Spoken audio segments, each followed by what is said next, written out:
fala é o professor Bruno Sampaio. Vamos lá para mais uma aula de física e o nosso tema é energia mecânica. Vamos começar aí com os nossos objetivos. Compreender o que é energia mecânica e suas componentes, compreender os conceitos e aplicações de sistemas conservativos e saber aplicar o teorema do trabalho. Vamos lá, começando com o conceito de energia, que a gente representa pela letra E maiúscula. É a capacidade que um corpo, uma substância ou um sistema físico tem de realizar trabalho, ou seja, é a capacidade de algo ganhar movimento devido a alguma coisa. Dentro da energia mecânica, a gente vai separar a energia em alguns tipos. Uma dessas partes é o que a gente chama de energia cinética. A energia cinética é a energia de algo que já possui movimento. Então, todo corpo que tiver movimento, ele tem energia cinética. Essa energia ela depende de dois fatores que envolvem esse corpo. Um deles, que é uma característica dele de fato, é a massa. E o outro é a velocidade que ele se encontra naquele momento, de acordo com um determinado referencial. Todo corpo que possui massa e velocidade pode ter a energia cinética calculada da seguinte maneira: mv² sobre 2. A energia cinética é igual a massa vezes a velocidade que esse corpo está ao quadrado, dividido por 2. Então, todo corpo com velocidade possui energia cinética e eu posso calcular essa energia através dessa equação. Energia potencial. Essa energia não está associada a um corpo que já tem movimento, mas ele é capaz de ganhar movimento por algum motivo. Então, todo corpo que tem energia potencial armazenada, ele, se liberado, adquire movimento. Por exemplo, energia potencial gravitacional. O que armazena essa energia é o campo gravitacional de um planeta ou de um satélite que seja. Mas essa energia ela acaba sendo armazenada em corpos que têm massa e eu sei que ele vai ser capaz de gerar algum movimento quando esse corpo está distante do chão, quando ele está distante da superfície mais baixa. Então imagina que a gente esteja segurando esse corpo a uma certa altura, inicialmente tudo parado. Se eu por acaso soltar esse corpo, ele ganha movimento. O que fez ele ganhar aquele movimento? É que ele possuía uma energia potencial, no caso gravitacional, devido ao campo gravitacional do planeta. Então, quanto mais alto ele tiver, a tendência é que mais energia gravitacional esse corpo terá. Mas para ele ganhar movimento, ele tem que ter a altura, tem que ter uma certa massa para que o campo gravitacional atue sobre ele. E ele vai cair com uma aceleração equivalente à aceleração da gravidade, quando a gente estiver falando de um sistema livre.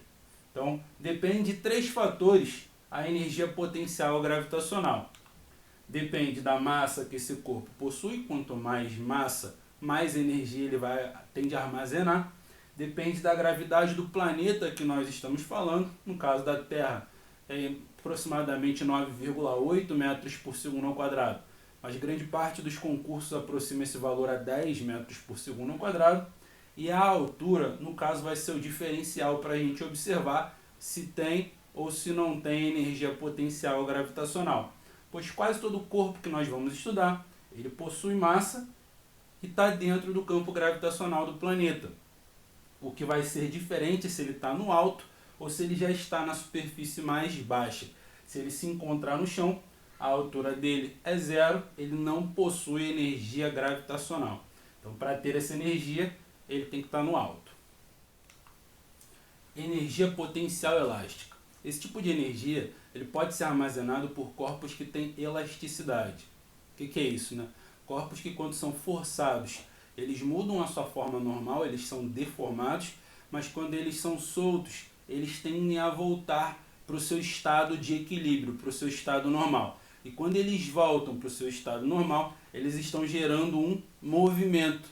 Esse movimento ele é gerado devido ao corpo deformado a armazenar uma energia potencial elástica. Então, um exemplo muito comum da gente tratar são as molas. As molas elas são capazes de serem deformadas de 2 maneiras: comprimindo ou esticando a mola. Dos dois jeitos, a gente acaba armazenando essa energia potencial elástica. Então vamos supor que alguma força empurre essa esfera de encontro à mola, e o que vai fazer ela sofrer uma deformação para a esquerda. Ela vai comprimir nesse caso. A sua deformação a gente representa pela letra X. Isso aqui basicamente é o quanto ele mudou no seu comprimento, quanto ele mudou da sua forma normal. Então, um exemplo, se a mola tinha 30 centímetros, comprimiu, ficou com 10 centímetros, ela teve uma deformação de 20 centímetros. É o que mudou do início para o final. Gerou essa força, fez com que ela deformasse para a esquerda, a mola ela faz uma força de volta, tentando voltar para o lugar que a gente chama de força elástica. E isso depende de uma característica da mola também, né, do corpo que a gente vai estudando em geral, que a gente chama de constante elástica. Está associada à resistência dela, está associada à capacidade dela de dificultar a sua deformação. Em contrapartida, quando ela é deformada, ela faz uma força maior tentando voltar, ou seja, ela armazena mais energia potencial elástica também quando deformada. E essa energia depende de dois fatores. Um, depende dessa constante elástica da mola, e o outro depende de quanto ela foi deformada. Quanto maior for a sua deformação, a tendência é que mais energia ela vai armazenar. Então a energia potencial elástica a gente pode calcular como kx² sobre 2, onde o K é a constante elástica da mola, é uma característica dela, e o x é o quanto ela foi deformada, é o quanto ela mudou de tamanho com relação ao seu tamanho inicial. Energia mecânica. Basicamente, essa energia é tudo que está relacionado a movimento, ou seja, de corpos que já possuem movimento e de corpos que são capazes de ganhar movimento devido a uma energia potencial que está armazenada. Então, a energia mecânica é tudo que se tem de energia cinética, mais tudo que se tem de energia potencial. E essa energia, ela pode se conservar. Nesse sistema a gente chama de sistema conservativo. Qual é a condição para isso acontecer? É que tem que ser uma situação sem atritos. Ou para a gente aproximar a um sistema conservativo, falar que os atritos são desprezíveis, são muito pequenos, né? Que a gente tem várias situações em concursos que trabalham esse tipo de caso. Então, se conservar quer dizer que toda energia que se tinha antes vai ter depois. Em geral, na natureza, sempre há conservação de energia. Toda energia que você tem no início de um processo, você vai ter no final. Mas aqui a gente está falando de energia mecânica. Quando não tiverem atritos, a energia mecânica se conserva. Ou seja, tudo que se tinha de energia mecânica inicial, você vai ter também no final do seu movimento. Então você pode ter mudanças no interior da energia mecânica. Eu posso ter perda de energia cinética e ganhar energia potencial.